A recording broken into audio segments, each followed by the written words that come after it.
சரியா? நீர். தண்ணி தெரியும் தானே? தண்ணில வந்து 3 பௌதீக நிலைகள் பௌதீக நிலைன்னு சொன்னா, அது திண்மமாயிக்கிறது, மறுவ திரவமாயிக்கிறது, நீர் வந்து வாயுவாயிக்கிறது. இதான் 3 பௌதீக நிலை. திண்மமாயிக்கிறதுக்கு உதாரணம் வந்து ஐஸ் கட்டி, இது பனிக்கட்டி. அதுதான் திண்மத்துக்கு உதாரணம்.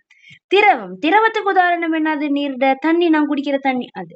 வாயுன்னு சொன்னா நீர் ஆவியாவி போகும் அது. சரியா? இப்ப நாங்க ஐஸ் கட்டிய போட்டு சூடாக்குற நேரம் அது அடுத்தது வந்து திரவமா மாறி அதுக்கப்புறம் வாயுவாக மாறும். அப்ப நீர்ட 3 பௌதிக நிலை எங்களுக்கு பார்க்க இயலும். சரியா? அடுத்தது வந்து இங்க பாருங்க. நீரைக்கு தானே நீர் திண்ம நிலையில் இருக்கிறதுக்கான உதாரணங்கள் என்னென்ன உதாரணம்? பனிக்கட்டி ஆகிறது, மறுபடியும் பனி ஆறாய்கிறது. விளங்கிச்சா?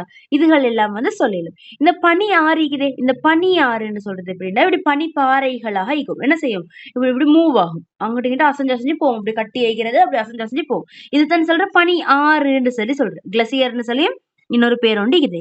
சரியா? அடுத்தது தண்ணி திரவம் வைக்கிறது. அது தெரியும் தானே? கடல்ல, ஆறுல, ஏரியில அதுல எல்லாம் வந்து நீர் எப்படி இருக்கும்? திரவமாக இருக்கும். சரியா? நீர் வாயு நிலையில தனியா நாங்க சூடாக்குற நேரம் என்ன செய்யும்? ஆவியாகி போயிட்டு மேல எல்லாம் அப்படி பட்டிக்கும் ஆவியாகி போறது. சரியா? அப்ப நீர் வந்து திண்மம், திரவம், வாயுன்னு சொல்லி 3 பௌதீக நிலையில காணப்படுது. சரியா? இது அடுத்த பரிசோதனை பாருங்க. வளிமண்டலத்துல நீராவிக்குதான்னு சொல்லி பாக்குறேன். சரியா? நாங்க பனிக்கட்டிய வந்து என்ன செய்யற? கண்ணாடி குவளை ஒன்று எடுத்து அதுல தண்ணிய நிரப்பி, சரியா, எடுத்து அதுல இதாக்கி கொள்றேன். சரியா? அயலுக்கு வந்து என்ன செய்யறேன்னு சொன்னா இப்படி மூடின பிறகு, சரியா, இந்த வெளிய மேற்பரப்புல என்னமாச்சு டாட்ஸ் தண்ணி ட்ராப் விழுந்திக்கான்னு பாக்குறேன். இக்காது. அப்புறம் வந்து ஐஸ் கட்டிய போடுறேன். ஐஸ் கட்டிய போட்டு பாக்குற நேரம் என்ன நடக்கும்னு சொன்னா இந்த வெளியால் எல்லாம் வந்து என்ன செய்யும்? தண்ணிக்கும். சரியா? அப்ப என்னது? இந்த வளிமண்டலத்துல வந்து நீராவிக்குது என்று சொல்லி எங்களுக்கு இதால என்ன செய்ய இயலும்? முடிவு செய்ய இயலும். சரியா? அடுத்தது வந்து தண்ணி வந்து இங்க பாருங்க, நீரை பெறப்படும் பல்வேறு மூலகங்களின் அடிப்படையில் நீரை வகைப்படுத்தல். சரியா? எப்படி எப்படி பூமிக்கு வந்து பொதுவா தண்ணி வருது? ஒன்று பனிமழையா பொழியும், இல்லாட்டி மழையா பொழியும், இல்லாட்டி ஆலங்கட்டி மழை. அப்படி அது வந்து எங்கட பூமிக்கு வந்து நீர் வார முறைகள். பாருங்க, இது இது இந்த செட்டப்ப செஞ்சுக்குது. எப்படி? தண்ணி வந்து இது வந்து மேல இருந்து வார தண்ணி. சரியா?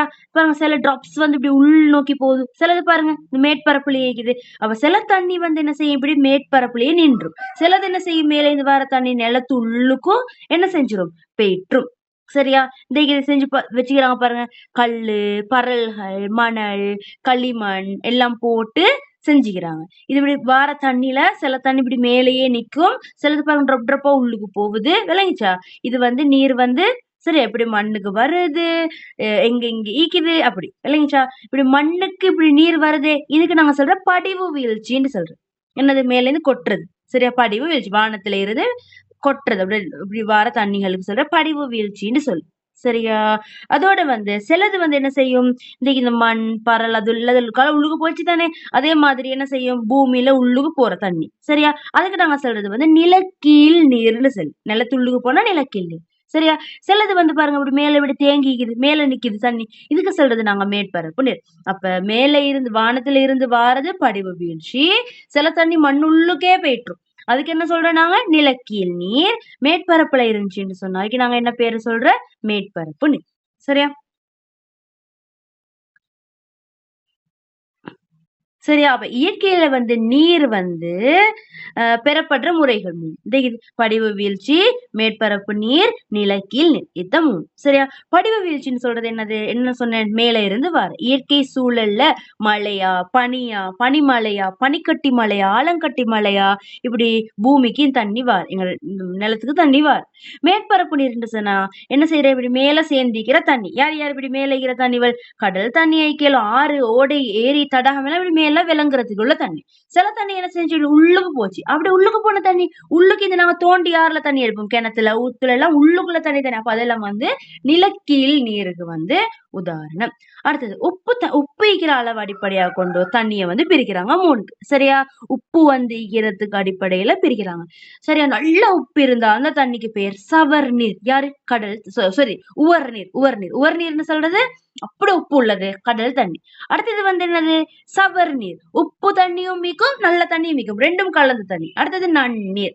நன்னீர்னு சொல்றது உப்பு இல்லாம நான் குடிக்கிற தண்ணி. உவர்நீர்ன்றது கடல் தண்ணி. அது ரெண்டும் சேர்றது சவர் நீர். அப்ப உப்பு அடிப்படையில தண்ணி எப்படி பிரிக்கிறாங்கன்னு சொன்னா இது 3 வந்து உதாரணம். நன்னீர் பொதுவா எங்க இருக்குது? கிணறுல, தடாகத்துல, ஓடைகள்ல எல்லாம் வந்து நன்னீர் தேய்க்கும். உவர்நீர் வந்து எங்க இருக்குது? கடல்ல இருக்கும். சவர் நீர் வந்து என்ன? களிமுகம்னு சொல்ற இடம். அப்படின்னா ஆறும் கடலும் சேர்ற இடத்துல தான் வந்து இங்க வந்து இருக்கும். சரியா? அடுத்து வந்து நீரிட முக்கியத்துவம்.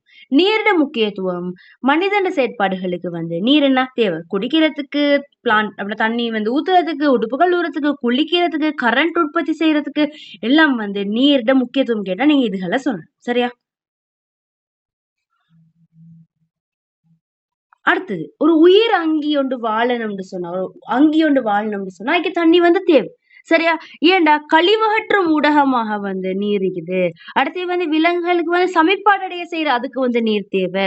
சில அங்கிகள் வந்து வாழ்றதும் நீர்ல தான். மீன் எல்லாம் அப்ப வாழும் ஊடகமாக இருக்குது. உடம்ப வந்து குளிர்ச்சியா வச்சுக்கிறதுக்கு யார் உதவி செய்யற? நீர். குளிச்செல்லாம் செஞ்சு அடுத்து தாவரங்கள் உணவு உற்பத்தி செய்யறதுக்கு ஒளித்தோப்பு செய்யறதுக்கும் நீர் தேவை. சரி, அடுத்து பூண்டு தாவரங்களுக்கு தானே புல்லுமை பூண்டு தாவரங்கள் அதுகள் வந்து அதுல இந்த தண்டுல உள்ளுக்கு நீர் நிறையும். அப்ப அது என்ன செய்ய முடியும்? நிமிர்ந்து நிற்கும். அப்ப அந்த பூண்டு தாவரங்கள் நிமிர்ந்து நிக்க உதவி செய்யுது. தாவரங்கள் கனி உப்புக்களை எல்லாம் அகத்துறிஞ்சிறதுக்கு உதவி செய்யுது. சரியா?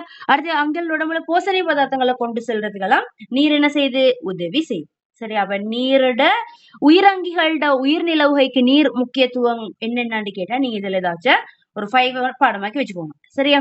அடுத்தது வந்து நீர் வந்து வரையறுக்கப்பட்டது அப்படின்னு சொன்னா எங்கட பூமியில மேற்பரப்புல கூட தண்ணி தான் நிக்குது. 70% தான் 70% நீர் இருக்குது.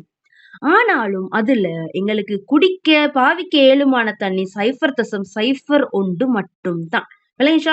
இவ்வளவு தண்ணி இருந்தும் எங்களுக்கு குடிக்கக்கூடிய அளவு 0.01 தான். அதனால நாங்க என்ன செய்யணும்? நீரை கவனமா பாவிக்கணும். தண்ணி வந்து எப்படி மாசு அடையுது? என்னது விவசாயம் செய்யற நேரம் பொதுவா என்ன செய்யற அந்த உள்ள ரசாயன பதார்த்தங்கள் எல்லாம் ஆத்துக்கெல்லாம் திறந்துடுவாங்க. அது அடுத்து வந்து உம் ஆஹ் செத்த பிராணிகளை கொண்டு போய் போடுற, குப்பைகளை கொண்டு போயிட்டு போடுற, பொலித்தீன் பிளாஸ்டிக் கொண்டு போய் போடுற, அந்த தொழிற்சாலையில இருந்து வர கழிவுகளை நீர்ல போடுற விளைஞ்சு அதால நீர் என்ன செய்யுது? மாசடைய ஸ்டார்ட் ஆகுது. சரியா?